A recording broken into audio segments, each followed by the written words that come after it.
¿Qué tal? Hoy somos jueves 30 de diciembre del 2021 y comienzo por aclarar que no soy un religioso ni busco convertirme en gurú de secta o de corriente filosófica alguna.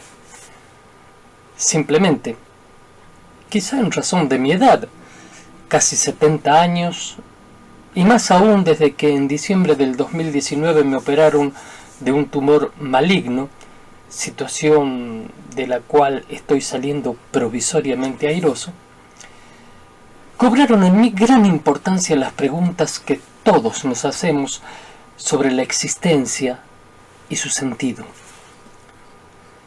Trabajé bastante en ellas, apoyándome en lecturas, investigaciones recientes y apasionantes charlas con mi asesor personal.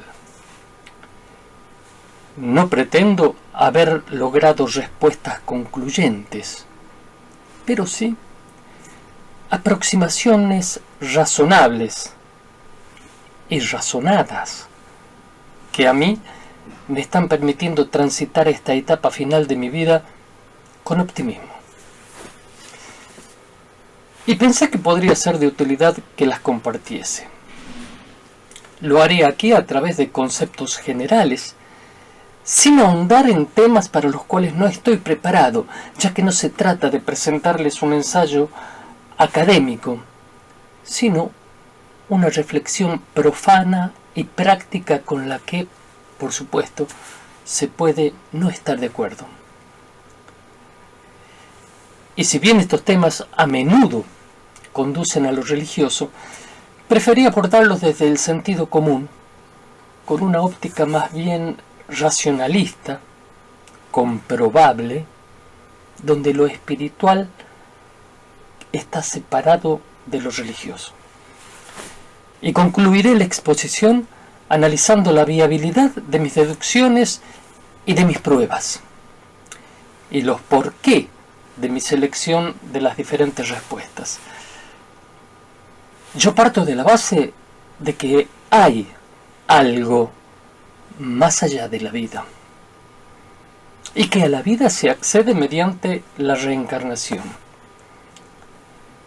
Y a menos que algún elemento nuevo me lleve a modificar en parte, o en toda, ¿por qué no?, mi postura, transitaré lo que me queda de vida aferrado a la convicción que sintetizo en este ideograma que van a ver a continuación, donde lo verde representa a la vida material y lo celeste a la vida espiritual.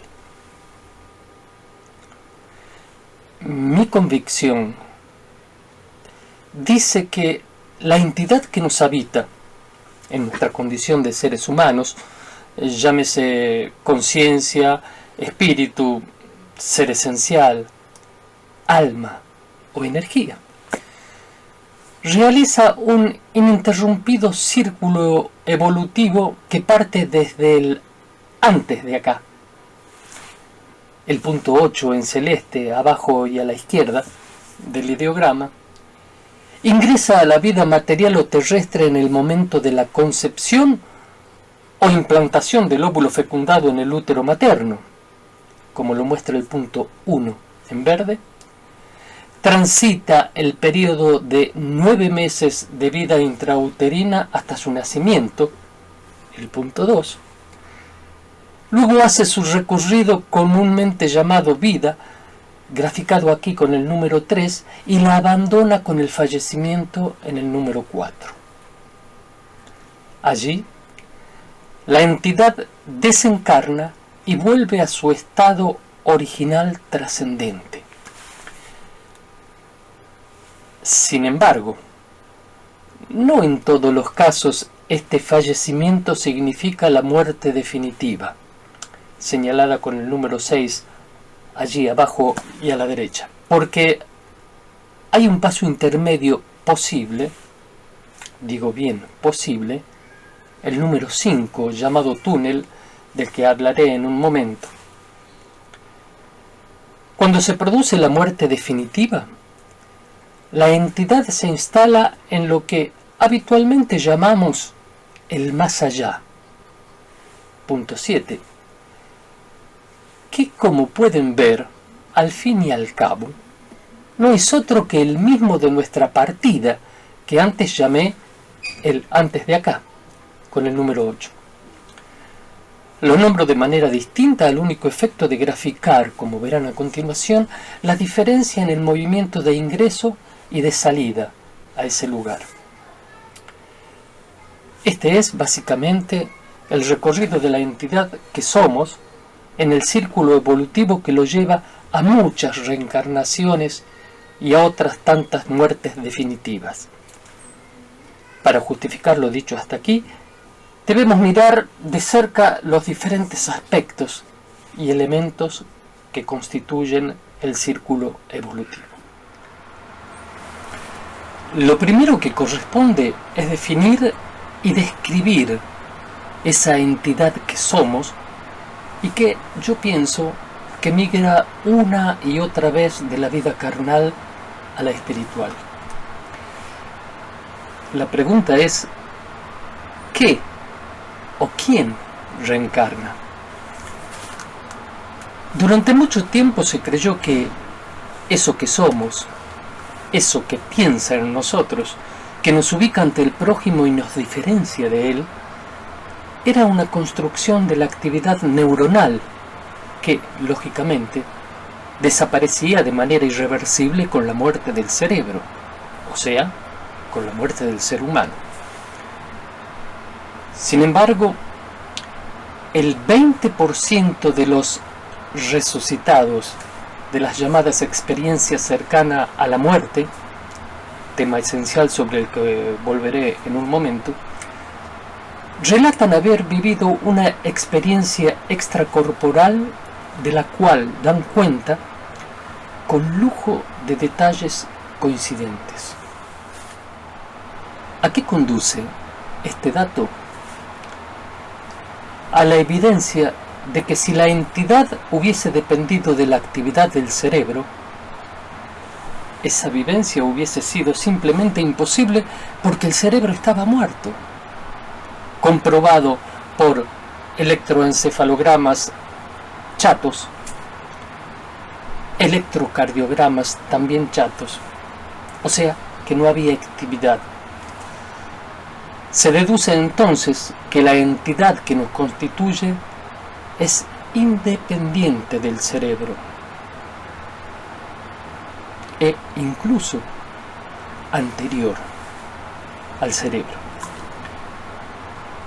Si es independiente y anterior, quiere también decir que es imperecedera. ¿Y cómo se forma esa identidad que somos? ¿De dónde sacamos la conciencia de nuestra individualidad?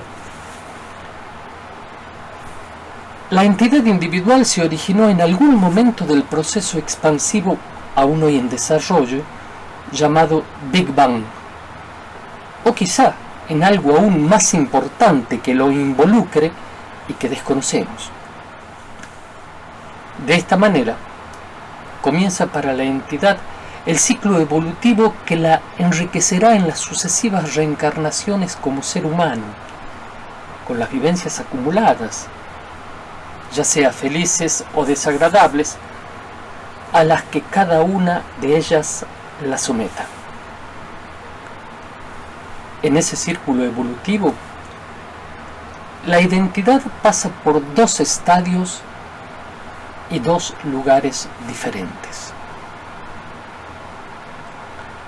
En cuanto a los estadios, o sea, la forma en que se presenta, veo dos. El estado de existencia material o carnal, o sea, el aquí y ahora desde el cual yo les hablo en este momento y ustedes me ven y escuchan, que va desde la concepción del ser humano hasta el fallecimiento. Y el estadio de existencia puramente espiritual que se presenta de dos maneras. Una previa a la concepción del ser humano, en el punto 8 del ideograma, y que corresponde a la pregunta: ¿dónde estábamos antes de la fecundación en el útero de nuestras madres? y la otra posterior a la muerte, entre los puntos 4 y 8, que responde a la pregunta ¿a dónde vamos tras la muerte? Es en este territorio espiritual trascendente que encontramos al túnel, punto número 5 del ideograma, donde se produce el fenómeno conocido como experiencia cercana a la muerte, al que me referiré en un momento. En lo que concierne a los lugares, queda claro que la entidad transitaría también por dos lugares. Uno es el antes de acá o más allá que ya mencioné, y el otro lugar es el aquí y ahora, o sea, el del desarrollo de la vida humana, material, encarnadas, los puntos 2, 3 y 4 del ideograma, entre la concepción y el fallecimiento. Como lo dije recién, el antes de acá y el más allá son el mismo lugar, y cada uno de nosotros puede darle el nombre que más lo represente: paraíso, más allá, cielo, casa natal, espacio trascendente. Yo lo llamo de manera diferente simplemente para graficar mejor que para llegar y salir de este lugar existen dos vías distintas. Se llega con la muerte definitiva del ser humano y se sale mediante la concepción de un nuevo ser humano en el proceso de reencarnación. El punto 1. ¿Qué objeción puede merecer esta afirmación? Y el de la prueba fehaciente, como existe en los relatos de las experiencias cercanas a la muerte, respecto de que hay algo tras el fallecimiento. En efecto, estos provienen de testimonios directos, en tanto que los que corresponden al recorrido inverso, o sea, regresar en el tiempo al lugar donde estábamos antes de nuestra concepción en el vientre materno, se produjeron en sesiones mediúmnicas o de retrohipnosis, metodologías que los convierten en testimonios indirectos. Es por eso que, sin retirarles su valor ni poner en tela de juicio sus fundamentos, elijo no tomarlos en cuenta.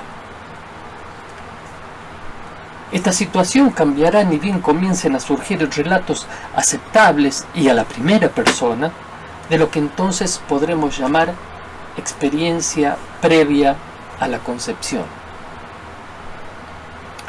Volviendo un poco atrás, ¿por qué no pensar que cada entidad se extingue con la muerte y que en la concepción, en lugar de haber reencarnación, existe simplemente la creación de una nueva entidad? Mi respuesta es porque en las experiencias cercanas a la muerte suelen estar presentes los espíritus, las entidades de familiares o personas que el fallecido conoció en vida, cosa que no sería posible si la entidad desapareciese con la muerte. Dicho esto, llegó el momento de hablar del famoso túnel, punto celeste número 5 en el ideograma. El túnel es el espacio del cual partieron todas las investigaciones que demuestran que la vida continúa tras la muerte. Se trata de un lugar intermedio, temporario, posterior al fallecimiento y previo al más allá, como lo testimonian quienes conocieron esa ida y vuelta de la experiencia cercana a la muerte.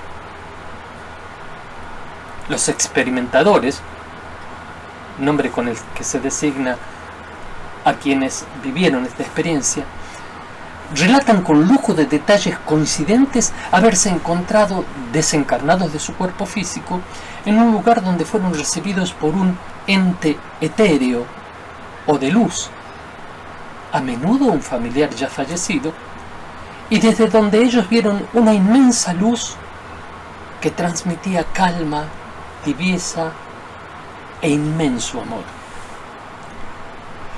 Muchos cuentan haber visto su vida desfilar a toda velocidad en imágenes, olores y sensaciones, hasta que ese ente etéreo que los recibiera les diera a elegir entre continuar el viaje hacia la luz o regresar al cuerpo que acababan de quitar. Habitualmente, estos mismos entes les sugirieron, a veces les exigieron, regresar porque aún tenían temas importantes pendientes de resolución en la vida material. Los experimentadores aseguran haber sido plenamente conscientes de que la opción de continuar hacia la luz significaba la muerte definitiva,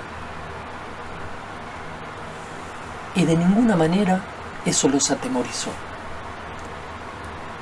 Por supuesto que quienes hacen este relato eligieron regresar. Este regreso conduce a la persona al momento previo a su fallecimiento y en las mismas condiciones físicas en que se encontraba. La experiencia cercana a la muerte es, entonces, la prueba concreta de que tras la muerte clínica, nuestra entidad continúa su existencia en una dimensión diferente, puramente espiritual. Y la doy por científicamente probada, luego de que numerosos científicos refutaran las observaciones que la reducían a una simple alucinación propia de un shock neurológico o a una actividad residual de las neuronas por falta de oxigenación.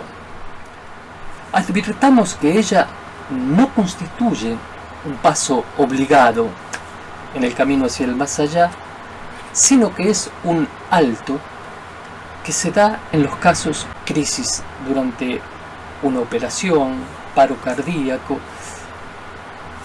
una anestesia total, un accidente. Y aquí es necesario que aclare lo siguiente. Para esta exposición separo las experiencias cercanas a la muerte de los llamados viajes astrales, ya que si bien los testimonios de unas y otras los describen como idénticos, existe una diferencia fundamental. La experiencia cercana a la muerte se produce a raíz de una muerte efectiva constatada por un paro cardíaco y por un electroencefalograma plano. En tanto que los viajes astrales se realizan con el ser humano vivo, que puede, con el entrenamiento apropiado, provocarlos casi a voluntad. En los dos se produce la experiencia extracorporal o desdoblamiento entre el cuerpo físico y la entidad espiritual que lo habita. Pero como en esta charla se trata de conocer lo que hay después del fallecimiento, me referiré solamente a las experiencias que implican la muerte clínica efectiva, que son las experiencias cercanas a la muerte. Tras la muerte definitiva, en cambio, el regreso al mundo material solo es posible mediante una nueva reencarnación en un ser humano diferente, que sin embargo conserva la personalidad de la identidad y la experiencia acumulada a lo largo de sus vidas precedentes. ¿Por qué tener una explicación razonable de la muerte es acuciante para el ser humano? Y porque deducir lo que nos acontece después, si adviene la nada o bien un modo distinto de seguir existiendo, hace que cada uno de nosotros transite la vida material de manera muy diferente. En efecto, La idea de un nacimiento, sobre todo el nuestro, el de la gente que queremos, nuestros hijos, provoca una sensación jubilosa. Estoy aquí, siento, experimento, vivo. La idea de la muerte, en cambio, nos llena de pavor, dado que no solo no se sabe científicamente a qué nos conduce, sino que no se la puede impedir. Por lo tanto, tampoco podemos dejar de pensar en ella. En este último sentido, acuerdo con quienes sostienen que la muerte es un falso problema, propio a la capacidad de reflexión del ser humano, dado que ella es inevitable. No corresponde tratar de resolverla, sino simplemente de asumirla. Y para asumirla, hoy tenemos elementos demostrables que nos indican, como ya lo vimos, que hay dos tipos de muerte: la provisoria y la definitiva. Ya hablamos de la provisoria, conocida como experiencia cercana a la muerte y testimoniada por millones de personas en el mundo, de diferentes culturas, de diferentes geografías, y cuya principal característica es que de ella se regresa a la misma condición física y al mismo momento en el que se dejó la vida. Es una experiencia pasajera, a veces muy fugaz, pero que demuestra de manera concluyente la existencia de algo tras la muerte. Respecto de la muerte definitiva, en cambio, están quienes pensamos que la entidad pasa a una dimensión diferente, y los racionalistas, que consideran que se pasa a la nada, a la negrura total, a la inexistencia absoluta. A causa de las experiencias cercanas a la muerte, yo no considero posible esta alternativa. Por otro lado, la nada, por definición, no existe. Las revistas especializadas refieren incluso que muchos científicos que se encuentran abocados a la búsqueda de la causa del Big Bang que nos diera origen, hoy descreen que hubiera podido surgir de la nada como se venía pensando. Y si la nada no existe a un nivel tan inconmensurable como el del universo o de los universos posibles, e intelectualmente hasta inconcebibles en nuestro estadio de evolución, es absolutamente coherente, por no decir inevitable, pensar que en un planeta ultramicroscópico como el nuestro exista un fenómeno como el de una entidad o energía imperecedera y reencarnable. Y si estoy convencido de que la muerte no nos conduce a la nada, es por considerarla el paso a nuestra dimensión puramente espiritual y trascendente para reiniciar el ciclo evolutivo. Ese deambular en círculos evolutivos tiene un final.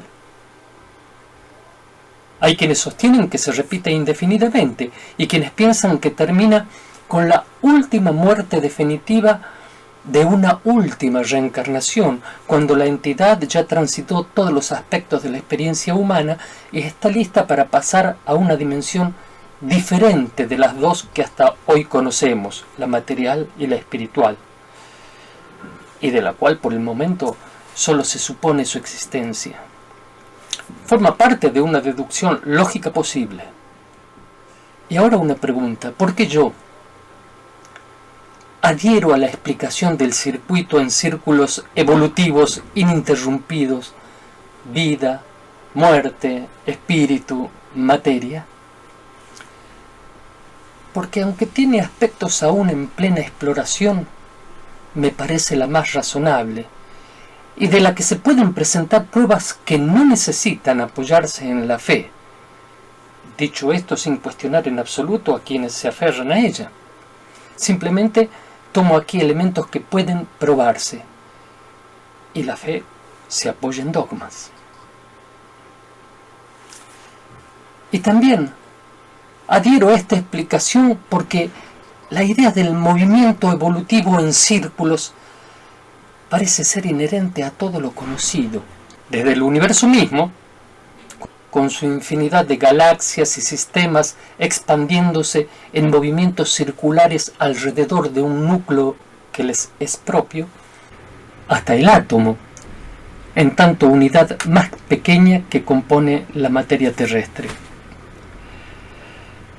Los estudios más recientes en física cuántica van en ese sentido. Ella nos demuestra que más allá de todo lo tangible y material, lo que existe es energía, sobre todo en las partículas más ínfimas e invisibles. Y la energía nunca desaparece, se transforma. Y la entidad es una energía. Y ahora sí podemos pasar a la pregunta esencial, a la gran pregunta, esa que desvela incluso a quienes descreen en la posibilidad de una vida más allá de la muerte. Y es,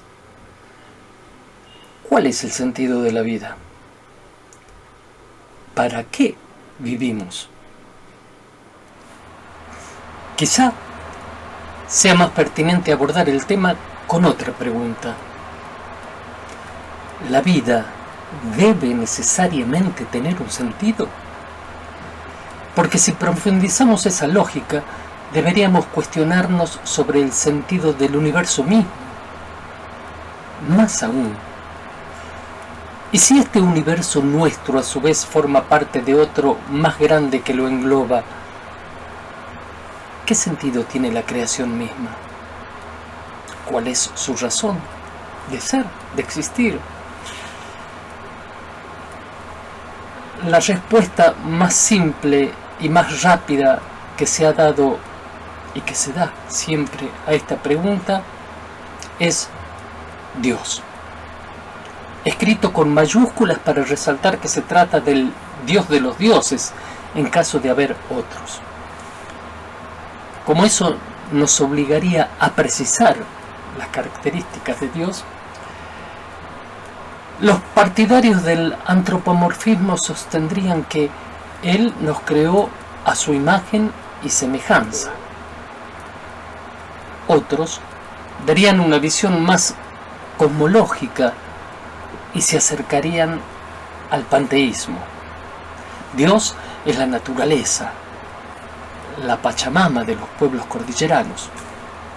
Pero, lo mismo que al hablar de pruebas en esta exposición descarto por su inmediatez a las aportadas por los médiums, también dejo de lado las basadas en la fe. Volvamos al sentido de la vida. Hay quienes sostienen que la entidad que nos anima busca, a través de innumerables reencarnaciones, el estado de perfección último para, de allí en más, permanecer en una situación de goce eterno dentro de la inoperancia.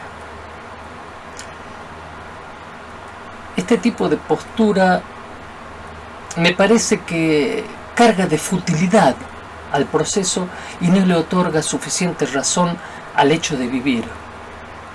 Sobre todo, si tenemos en cuenta que millones de vidas no son otra cosa que sufrimiento continuo. Es aquí, en este último aspecto, que desde nuestra condición de humanos surge la necesidad de una vara ética que separe las buenas acciones de las malas, ya que si todas las acciones se equivalen y nada las diferencia con miras a una premiación o castigo, se estaría otorgando un sólido fundamento a la insensibilidad y a la impunidad de las actuaciones malvadas. Se impone entonces suponer que para que el círculo evolutivo tenga sentido, debemos establecer una escala de méritos fundada en valores que le den un significado ético. Pero dada la imposibilidad de ponernos de acuerdo sobre los elementos que compondrían esa escala ética, se pensó en la idea de un Dios que la determine y que la use para sancionar o premiar. Al respecto, los experimentadores, aquellos que vivieron la experiencia cercana a la muerte, sostienen haber recibido en el túnel la consigna del amor hacia la naturaleza y hacia todos los humanos, consigna que de allí en más ellos convirtieron en el sentido mismo de su paso por la vida, siendo más empáticos, solidarios y desapegándose de las cosas materiales o superfluas. Ahora, más allá de lo comentado por los experimentadores, y quizá porque yo no viví esa experiencia cercana a la muerte, pienso que, por el momento, el para qué de este tránsito de ida y vuelta permanente a través del círculo evolutivo no tiene una respuesta abordable desde nuestra lógica humana. Pero dado que los humanos necesitamos una respuesta al planteo, aunque fuese provisoria, yo me quedo con la que le dio a un periodista una señora austríaca que en un accidente de tránsito había pasado por la experiencia cercana a la muerte. Esto lo tomé de un documental en internet. Dijo: la vida es algo tan increíble que vivir una y otra vez no tiene otro sentido que eso mismo, simplemente vivir. Ya que es así, disfrutémosla. Yo adhiero a esta postura. Veo a la vida como un estado del ser tan desconcertante y maravilloso que no necesita de otro condimento para valer la pena. Para concluir con este tema apasionante, me es indispensable el siguiente ejercicio de honestidad intelectual para con ustedes. ¿Tengo pruebas suficientes en las cuales asentar todo lo dicho hasta aquí? Para algunos puntos sí, no tanto para otros. ¿Cuál es entonces el valor de lo analizado y conjeturado? El mismo que tendría cualquier otra respuesta que contradiga mis afirmaciones, ya que, de todos modos, no se puede saber a ciencia absolutamente cierta cómo ocurren las cosas. Existe, sin embargo, una diferencia fundamental de efecto permanente en el ser humano entre aceptar o no que venimos de algún lado y que continuamos tras la muerte.